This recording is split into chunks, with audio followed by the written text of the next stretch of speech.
Vôlei Fã, estamos de volta com um convidado mais do que especial, um convidado que estava nas preces de muita gente nessas últimas semanas, João Marcondes, treinador do Funvic Natal. O João é mais uma daquelas vítimas do Covid que podem nos contar o quanto foi difícil passar pelo que ele passou, o que ele segue enfrentando, mas a boa notícia é que ele está aqui conosco, está com saúde, está em recuperação. Como a gente estava falando aqui antes, né, João, assim, a saúde é prioridade, depois o vôlei, o profissional, os planos ficam em segundo plano realmente. É bom te ver bem, é bom te ver em recuperação e você vai poder contar para a gente aqui o perrengue que foram essas últimas semanas, João, tudo bem? Tudo bem, um bom dia a todos. Vocês verdadeiramente não sabem a satisfação que é estar aqui falando com tanta gente, falando contigo, porque isso significa que minha vida continua. Eu acho que eu senti na pele o potencial desse vírus.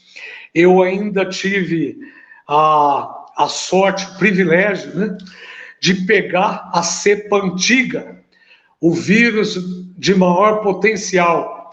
Isso vacinado. Isso eu nunca fumei, eu não sou de beber, sempre tive uma vida assim, muito ligada ao esporte, apesar da barriguinha, né? E, no entanto, eu tive um agravamento muito grande, porque o vírus, ele verdadeiramente penetra em qualquer célula, afetando qualquer músculo, parte neural, enfim, órgãos, ele afeta tudo. E ele é tão maquiavélico que ele nos afeta, abre o caminho para milhões de bactérias e ele mesmo some e vai embora. Eu passei por uma experiência muito grande, passei por uma experiência que vocês podem até achar que o excesso de oxigenação pode ter até afetado em relação a dar o mesmo sintoma do mergulhador que coloca o oxigênio puro e pode entrar em situações de delírio, mas eu sempre fui um cara muito cético e muito racional. E, no entanto, eu diria para você que a Covid foi a pior experiência que eu tive e a melhor bagagem que eu levo para a minha vida, porque realmente eu tive uma experiência espiritual que não daria tempo durante toda a nossa entrevista de participar, mas eu teria que fazer isso, que é uma obrigação que eu tenho como cristão, de dizer para todo mundo que nós temos uma alma, nós temos um espírito e nós temos um treinador que cuida muito dessas duas particularidades nossas. Mas, infelizmente, é como diz no livro O Pequeno Príncipe, o essencial não é visível pelos olhos. Eu vou mudar um pouquinho o exupere lá, né? Realmente, o essencial é invisível aos olhos. Deus existe, gente. Vocês podem ter certeza. E os 15 litros de oxigênio que eu estava não tiraram a experiência que eu tive. Agora, falando em termos palpáveis, eu espero de coração que muita intubação não tenha sido com caráter financeiro, com perspectivas financeiras, de muita gente ter sido entubada, tá? Porque em todas as profissões existem bons e péssimos profissionais. Então, eu acho que eu diria para você que, para finalizar, a Covid, ela veio, se Deus quiser, para não ficar nenhum sintoma que eu tenho hoje, mas certamente para ficar uma lição de vida para o resto da minha vida, que é muito importante a profissão, é muito importante a realização dos sonhos, só que o maior sonho que nós temos é a vida que levamos, mas a gente não tem essa noção enquanto a gente não vê a possibilidade de perder. Com certeza, é o que a gente estava falando aqui antes, né? Hoje, qualidade de vida, família, as pequenas coisas da rotina, depois a gente sente falta quando a gente não pode fazer, né, João? Só para contextualizar, João, para quem talvez não tenha acompanhado tão de perto, quando você foi diagnosticado, quando você precisou ir para o hospital, e conta essa sua jornada de internação e dúvidas nesse período que você ficou internado, por favor. Eu vou até iniciar do voleibol. Eu fui numa situação muito difícil, eu fui para substituir o Weber, né? No momento em que não daria para se fazer mais nada, cada técnico tem o seu modus operandi. O Weber é um técnico vencedor, ele ganhou um campeonato brasileiro. Eu tenho o meu sistema de trabalho, eu acho que existem diversos caminhos para se chegar nos diversos resultados, né? Eu ganhei 3 campeonatos brasileiros e estive em trocentas finais, que nem me lembro, na época do Suzano. Essa vaga da Funvic, por Deus, eu consegui conquistá-la na Superliga B de 2012, né? Eu já estive à frente da Funvic durante 8 anos, e daí eu fui para lá e eu e um cone no campeonato mundial daria no mesmo.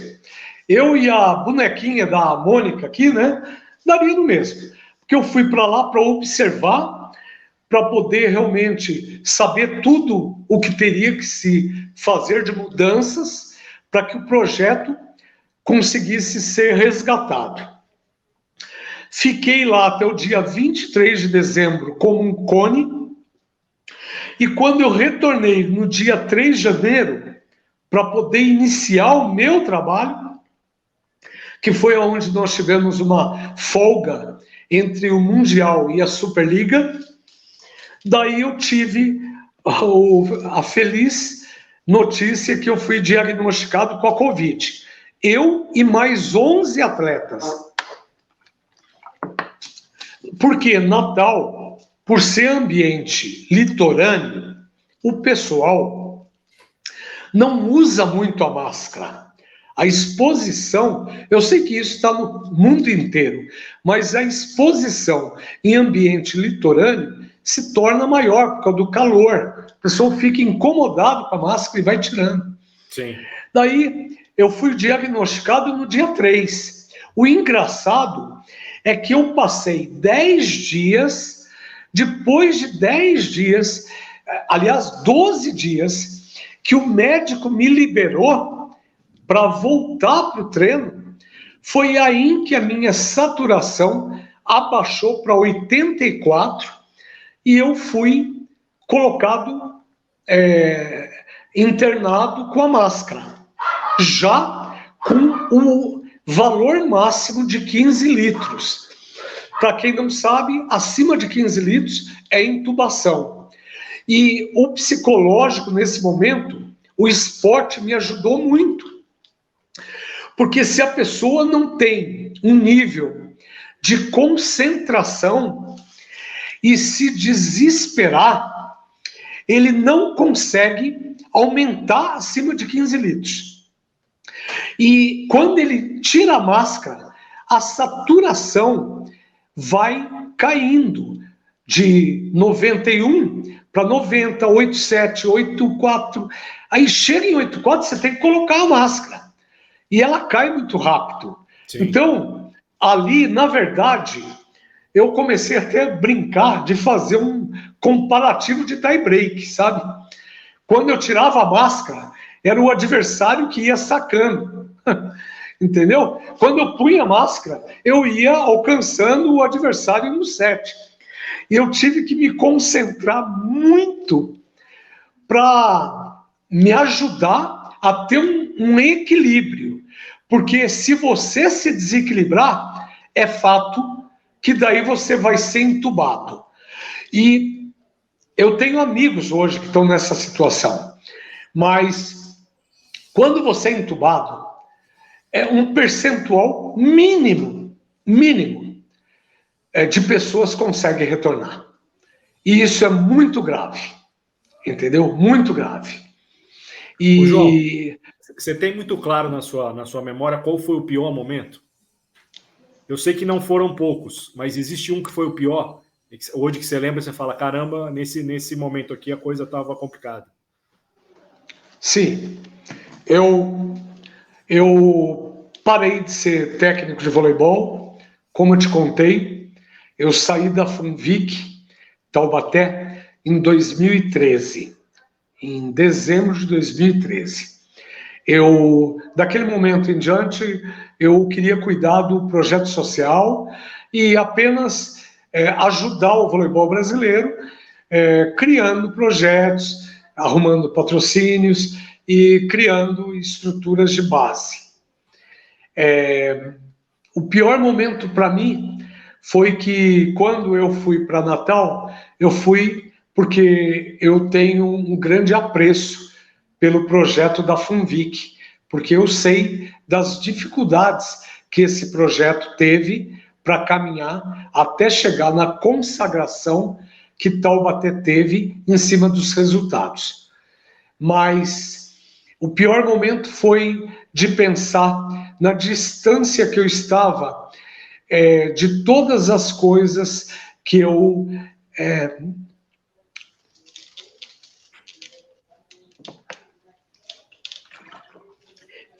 estava assim, em relação às pessoas, em relação aos lugares que eu amo. Porque Natal é uma cidade maravilhosa, é uma cidade, ao contrário do que até no início das dificuldades, no início que o Weber foi transferido para lá, ao contrário de tudo que saiu na imprensa, é uma cidade muito boa para se ter voleibol. Apesar do calor, apesar dos ginásios não ter um processo de poder resfriar um pouco, baixar a temperatura, né? Isso sempre vai ter essa dificuldade no Nordeste, claro. Mas é uma cidade muito bonita, mas é uma cidade que não é minha.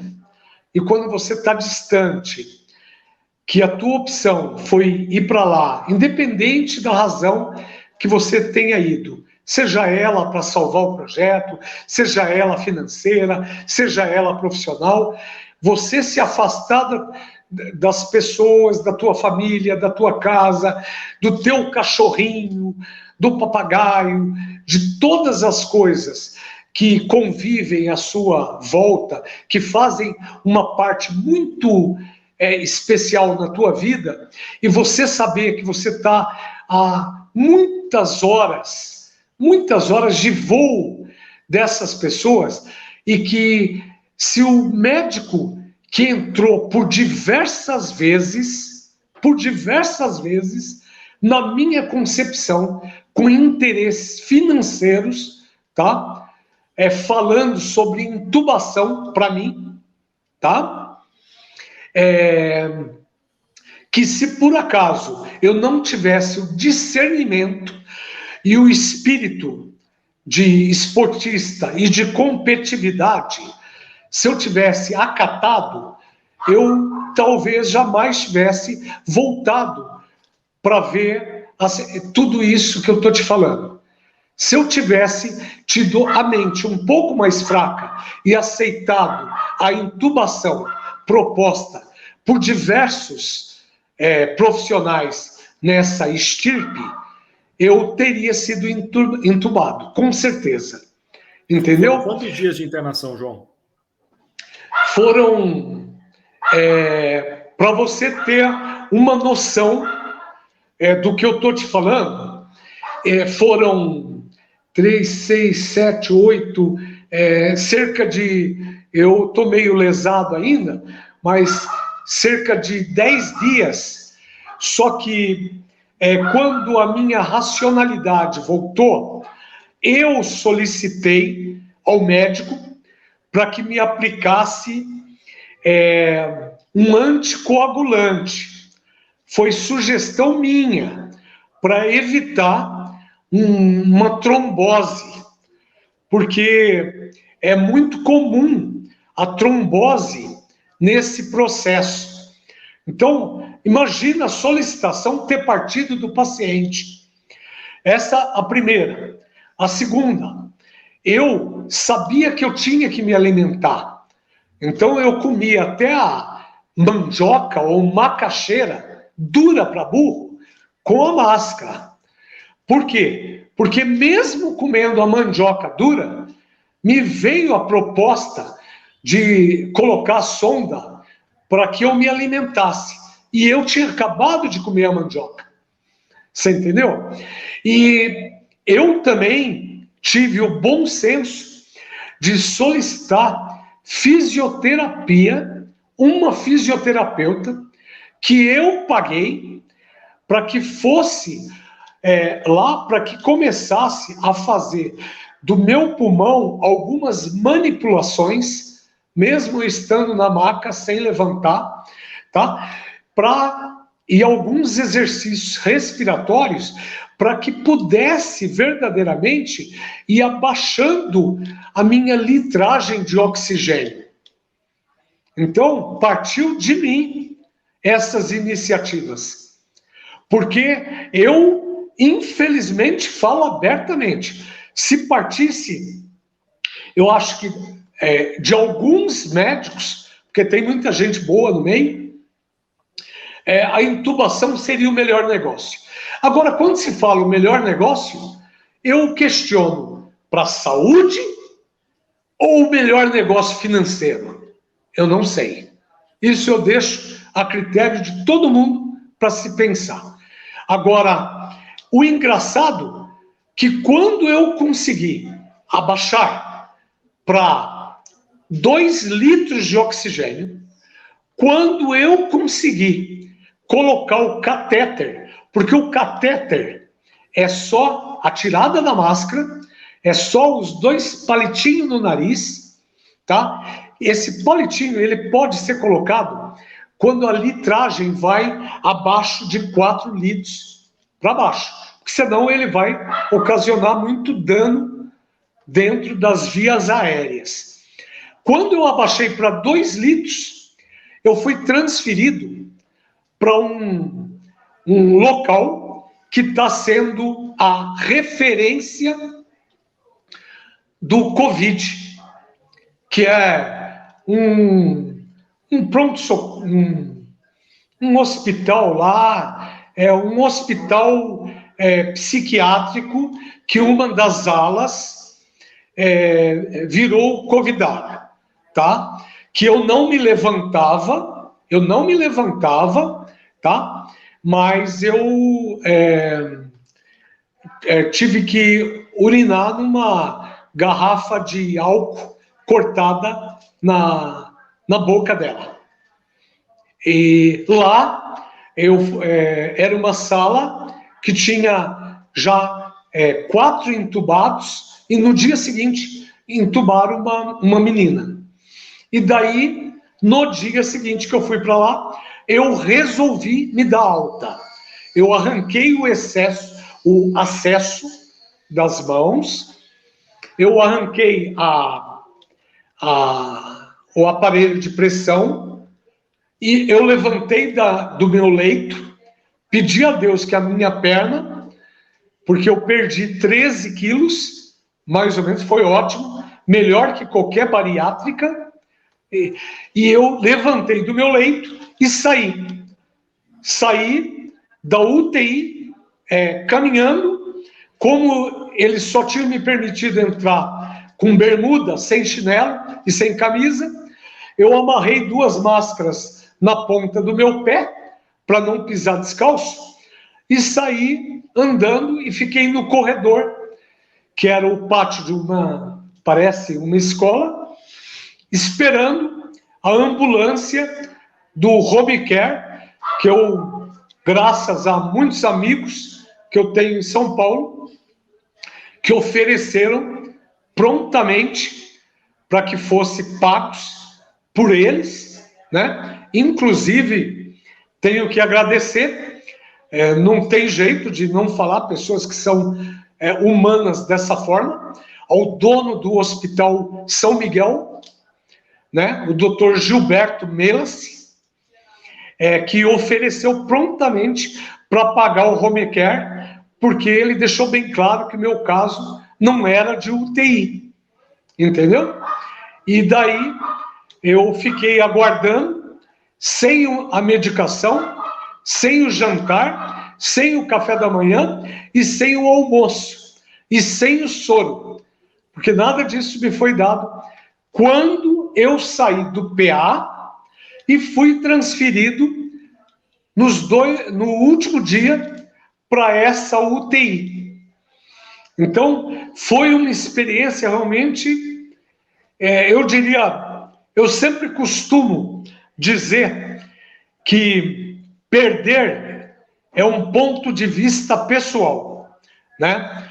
E eu, como técnico de voleibol, eu nunca considerei que eu perdi. Eu sempre deixei de ganhar. Então, nesse caso, eu não perdi e não deixei de ganhar. Eu ganhei uma experiência tremenda. E eu diria para todo mundo que duas coisas muito importantes para encerrar essa minha participação a respeito da Covid. A primeira delas, moçada que não acredita, Deus existe.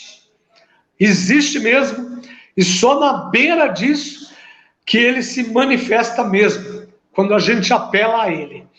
E a segunda coisa importante, a gente tem que ter conhecimento de causa.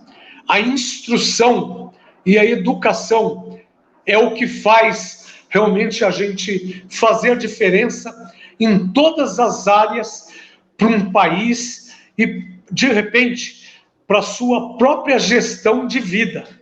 Então, não é faculdade, não. É o conhecimento. Então, a gente tem que procurar conhecer cada particularidade que você vai enfrentar nessa vida. Porque isso pode fazer a diferença entre sucesso, fracasso, vida ou morte. João, é um depoimento muito forte, né? Para quem... Eu acho que, assim, o pessoal que está aqui com a gente já acompanhou casos e casos aí e já vimos, né? Luiz Omar, Renan, situações complicadas, né, João? Gente que está do seu lado a lado, né? Na sua profissão. Já vimos aí atletas dizendo o quanto eles sofrem depois que eles têm Covid, o quanto é difícil se recuperar fisicamente, o quanto a cabeça faz diferença também, né? Está todo mundo muitas vezes longe de casa, né? Está longe da família, você não tem ali um ombro amigo. Então, assim, as dificuldades a gente sabe que não são pequenas. E esse depoimento é muito forte em relação a tudo que você passou. Hoje, um mês depois aí, vamos dizer, do pior momento, você pode se dizer que você está bem. Eu sei que você tem aí vários passos para ainda dar, né? Para voltar, entre aspas, a ter uma vida normal, né, João? A gente fala em vida normal, mas vida normal, às vezes, é só ter a vida, né? Então, assim, me fala desse momento hoje, desses seus próximos passos de recuperação, por favor. Eu confesso para você que hoje eu já brinquei na Sport TV e vou brincar aqui contigo. Hoje, a bolinha que eu estou levantando é essa aqui, ó. Tá? Nunca vi jogar voleibol com 3 bolinhas. Mas hoje, o meu jogo é esse. Eu estou numa maratona. Semana passada eu fiz 40 exames, porque eu peguei também hepatite no hospital. Eu sempre tive, antes do voleibol, eu fiz muito tempo de natação. Então, eu, graças a Deus, tive o pulmão sempre muito fôlego, muito forte, meus pulmões, mas ainda estão muito com a base afetadas. Tenho, assim, afetou um pouco. A minha cabeça nunca foi muito boa, né? Eu fui técnico do Ricardo Navares. O Ricardo te Então, deixou assim, né? para ser técnico do Ricardo, o cara tem que ter algum problema na cabeça, né? Ricardo é meu grande amigo ainda, não faz mal eu falar essa verdade, né? O Luiz Omar foi do juvenil em São Caetano, conheci o Luiz Omar pequenininho. Então, eu ainda estou com uma sequela, me faz tremer muito. Agora, o pior do meu retorno para a Superliga é o comprometimento ainda do meu pulmão. Por quê? Eu ainda estou muito fraco. A medicação que eu tomo para evitar deixar fibrose no pulmão e eu perder definitivamente essa parte do pulmão, me induz o meu metabolismo a aumentar uma coisa que eu nunca tive, que a minha glicose está muito elevada em função ao corticoide que eu estou tomando. E há males que vêm para bem. Dia 5 de fevereiro do ano passado, eu descobri uma obstrução cardíaca. E graças ao stent que eu coloquei, e graças ao medicamento que eu tomo, evitou maiores danos no meu organismo. Só que hoje... Nada é por acaso, né, João? Nada é o acaso, você vê. E eu me achava um coitadinho por ter tido o stent no coração. Agora, o meu pneumologista, que é uma sumidade, ele tem um receio. Está por aí não somente a Covid, porque da Covid hoje eu estou meio que liberado pelos próximos meses, mas o H1N1 é uma infecção pulmonar e hoje eu não posso me dar o luxo de, antes de zerar o meu pulmão, pegar uma infecção pulmonar. E os meninos aí, os jogadores, não adianta. Eu vejo hoje a preocupação da CBV, inclusive, é uma coisa que não adianta, é meio sem lógica. A gente não faz a troca de lado para evitar a exposição.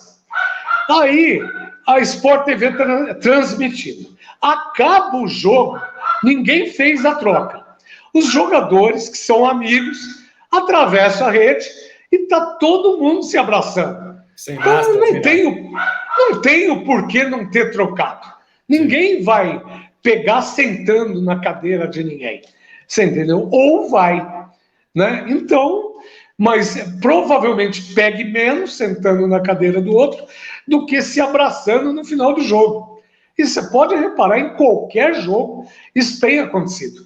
E os meninos vão até a torcida e vão sem máscara. E eles são muito fortes e, graças a Deus, poucos atletas estão tendo complicações da Covid, né? Mas é uma doença que a gente verdadeiramente não pode mais, de maneira nenhuma, politizar. Não tem direita ou esquerda. Tem sim, é um problema de saúde pública. Tá? Este é um grande problema. É saúde pública.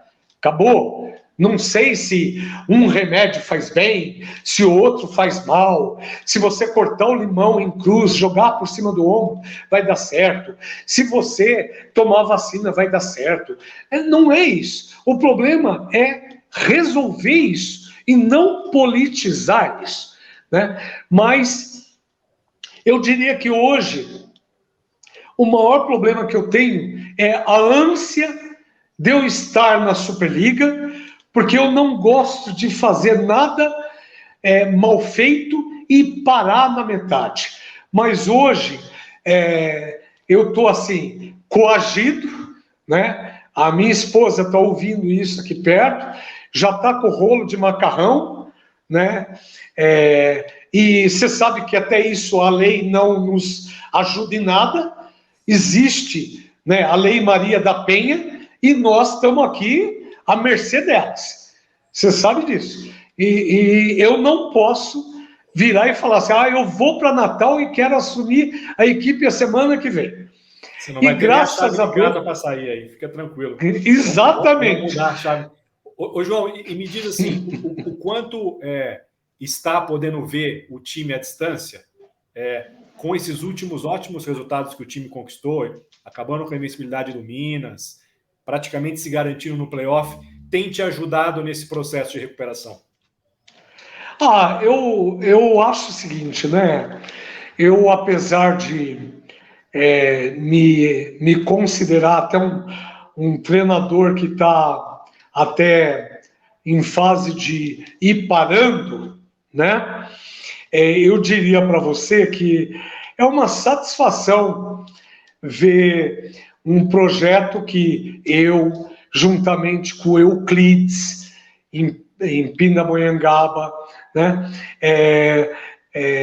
Que nós demos assim, o pontapé inicial e ver esse projeto e eu estar de volta nesse contexto, assim, eu diria para você, um gostar, né? Eu nem consigo comer a pipoca para assistir a Sport TV, mas fatalmente eu já fico aqui com pompom, eu já fico na torcida, eu já eu mesmo brigo mentalmente com o Adalberto, eu bato palma para o Adalberto, entendeu? Eu torço aqui pelo Iude, eu torço pelo Thales, é gostoso, é gostoso. Eu, como sou corintiano, e como bom corintiano, eu gosto de sofrer, então eu diria para você que eu estou na equipe exata. A equipe que, tipo assim, eu vou jogar agora contra Montes Claros, eu vou te dar um exemplo. No último Mundial, que o Palmeiras não ganhou, tá? Que o Corinthians foi campeão, né? O Corinthians ia jogar contra a semifinal, eu não me lembro do time, mas era um time bem abaixo. Eu morri de medo. Agora, quando... Isso. E quando ele foi para a final, contra quem foi? Que era um time... Eu virei na final e falei, desse time eu não tenho o menor temor. Entendeu? E eu acho que a Funvic é igual. É igual. A gente se encontrou lá em Belo Horizonte, em Betim, durante o Mundial, e uma das coisas que eu já falei aqui nas lives com o Bruno Souza é o seguinte, na semana o projeto pede 1 ou 2 jogadores, a gente sabe das dificuldades, você distante, todas as dificuldades que o time está passando, o projeto está passando, na verdade, aí você não dá nada para o time naquele momento, aí o time vai lá e ganha do Minas. Como era muito difícil imaginar que esse time pudesse, do jeito que foi o Mundial, né? Você chegou junto comigo no hotel, a gente chegou quase na mesma hora do check-in, e era véspera de jogo. Vocês terem passado de fase, já era uma coisa assim que pouca gente imaginava. Então é o que a gente fala aqui, muitas vezes quando a gente menos espera, esse time funciona, né? E aí quando você fala assim, agora vai embalar, você percebe que todo mundo é humano, né? E os problemas vão aparecer, né? É um elenco mais enxuto, chegando gente em cima da hora, um monte de menino tendo a primeira oportunidade de Superliga. E a gente sabe que não é fácil, João. A gente está falando de uma Superliga de um nível altíssimo, né? E você tem que manter o nome de um projeto que já veio com títulos de Taubaté. Você sabe a carga de responsabilidade que tem, né? É o primeiro projeto no Nordeste de novo, depois de muito tempo. Aquela coisa de a torcida esperar que os resultados aconteçam e, de alguma forma, os resultados estão acontecendo. Então, assim, em linhas gerais, a gente já está aqui com 35 minutos de conversa, eu não quero deixar a sua esposa brava aqui, que você deve ter um monte de coisa para fazer durante o dia. Que lição fica, João? Que João era aquele que recebeu o resultado no dia 3 de janeiro, que João é esse hoje aqui no dia 18 de fevereiro. Eu sei que você tem um monte de projeto, você tem um projeto da base de Pinda, você tem um monte de coisa acontecendo na sua vida. Além desse João, o que mudou nesse João de janeiro para esse João agora de meados de fevereiro? O que você tem de planos para frente? e agora acho que são planos de vida, né? Não precisam nem ser só planos profissionais, João. Eu diria para você o seguinte, o João percebe o seguinte, eu, apesar de ter amadurecido um pouco mais, porque na época de Suzano, nós tínhamos aquela impulsividade maior, nós tínhamos uma agressividade muito grande, que a gente procurava, porque existe um sentimento que gera movimento. Nenhum jogador para obter resultado, nenhum treinador para obter resultado pode ser inerte. A inércia sem movimento não dá resultado. Então eu diria para você que me despertou o seguinte, se eu quiser, se eu vou ficar mais um mês no voleibol, ou se eu vou ficar mais alguns anos, eu peço a Deus que eu tenha saúde, porque eu tenho que ser o mesmo de antes, mesmo mais amadurecido, mas o mesmo de antes. O sentimento de agressividade gera movimento. Então, me desculpa todos os meus adversários, todas as pessoas que gostam e não gostam de mim, tá? Mas eu retornando, eu quero retornar exatamente para que eu tenha atletas que participem, que vibrem, que uma coisa é o fair play, outra coisa é você pegar a camisa e beijar a camisa, não ficar com frieza profissional, cumprindo contratos para poder receber, já pensando na próxima temporada. E hoje tem muito disso no voleibol brasileiro. Hoje existem as pessoas, existem os jogadores que realmente têm o fair play como respeito, e tem muitos jogadores que utilizam o fair play como, na verdade, uma desculpa pela própria falta de gana, de garra, de verdadeiramente defender o clube. Porque eu acho que alguns jogadores esquecem que o tempo de jogador é limitado e vai acabar e vai passar, eles querendo ou não. E eles esquecem que antes deles virarem os grandes profissionais que eles são, eles amavam o que eles faziam, que era jogar voleibol. Vários esquecem do amor que eles tiveram pelo esporte antes da parte financeira. E hoje eu noto que grandes nomes, grandes jogadores, vou dar um exemplo aqui, o William, por exemplo, que é um cara que se tornou um grande jogador, é até ambíguo, né? Que é um dos mais baixos do voleibol brasileiro e é um dos maiores jogadores do voleibol brasileiro, você entendeu?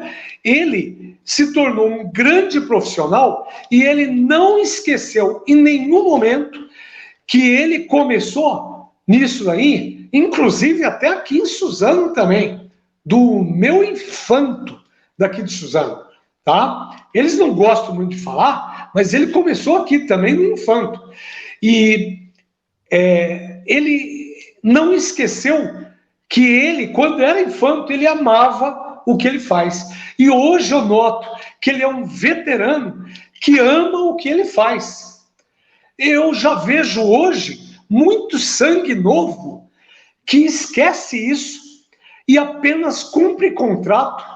E eu acho que pega a parede do apartamento que tem e vai riscando os dias, contando a hora de poder fazer contrato em outros clubes, para poder ganhar ou mais, ou permanecer no que está.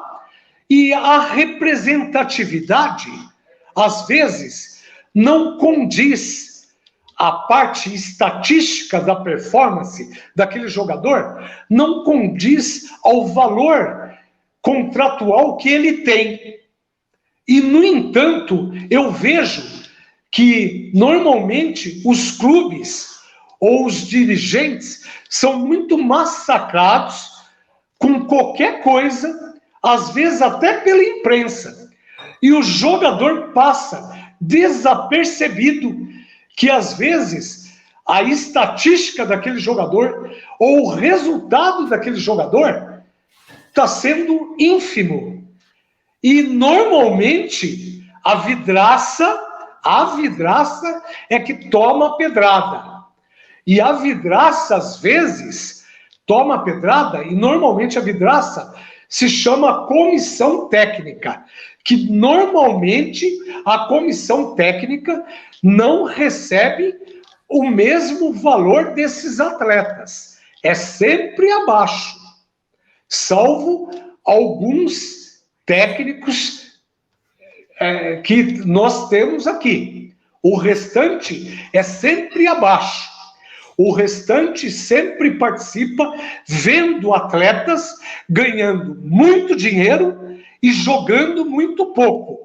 E eu vejo nos tempos de voleibol técnicos que não podem se dirigir a esses grandes atletas para falar o real, para virar e falar o seguinte para esse atleta: pô, escuta, você é o carro-chefe. E você está jogando, você não consegue sacar, ou você não consegue rodar a bola. Só que o técnico não consegue falar isso. Porque se falar isso, provavelmente vai ter retaliação. Retaliação, às vezes, até pelas pessoas que cuidam da carreira desses atletas. Então, isso fica muito complicado. Então, eu vejo grandes amigos meus, tá, pedirem tempo para virar, escolher alguém no tempo da Sport TV, virar e falar assim: escuta, não para, vamos lá. Não, infelizmente, não dá para o cara falar o que ele tem a vontade de falar. Porque não pode falar. Você entendeu? Porque se falar, a vidraça é ele. Vai falar, vai desvalorizar a figurona que está ali. Então, este é o grande problema hoje, tá? Para técnicos que não têm muita papa na língua. Esses técnicos eu acho que vão sofrer. Então você precisa, além de ser um técnico extremamente atualizado, extremamente acompanhando muito a parte estatística, às vezes acompanha muito, sabe fazer muito a leitura, é muito coligado com o estatístico da equipe, mas às vezes não pode transmitir a verdadeira mensagem para aquele atleta que está fazendo corpo mole por algum motivo. É isso. João, é bom te ver em recuperação, saudável. Espero que esse caminho seja mais breve, né? A gente sabe aí que das dificuldades de muita gente nesse processo de recuperação. Como eu te falei antes aqui, eu acho que a vida profissional ela pode até ficar em segundo plano em algum momento, né? A gente tem que pensar na gente, nos nossos próximos, nos entes queridos e no nosso bem-estar, né? Então, sim, que você tenha aí uma trajetória de recuperação positiva, que logo, se você quiser, você possa estar de volta ao banco de reserva, comandar um time, a seguir o seu projeto social que você tem aí em Pindamonhangaba há muito tempo. E estamos aqui à disposição. Eu acho que você falou muita coisa importante, muita coisa para a gente refletir aqui, né? Não só como profissionais, mas como seres humanos, tá, João? Obrigado. E se sua mulher falar que você tem que fazer as coisas, faça, porque ela sabe muito bem o caminho que a gente tem que seguir, tá? Obrigado demais, João. Eu diria para vocês uma frase, tá? Que eu não posso deixar. Deus nos ama. Nós temos que dar a chance para Ele provar isso. Tá bom? Beijo para você. Muito obrigado pela oportunidade. Que é isso. O prazer foi nosso, João. Obrigado. Pronta recuperação. E se você quiser e o futuro te permitir que você esteja de volta ao vôlei logo, logo. Gente, obrigado pela atenção. Obrigado pela audiência. João, um abraço. Até a próxima. Um abraço. Até logo. Tchau, tchau.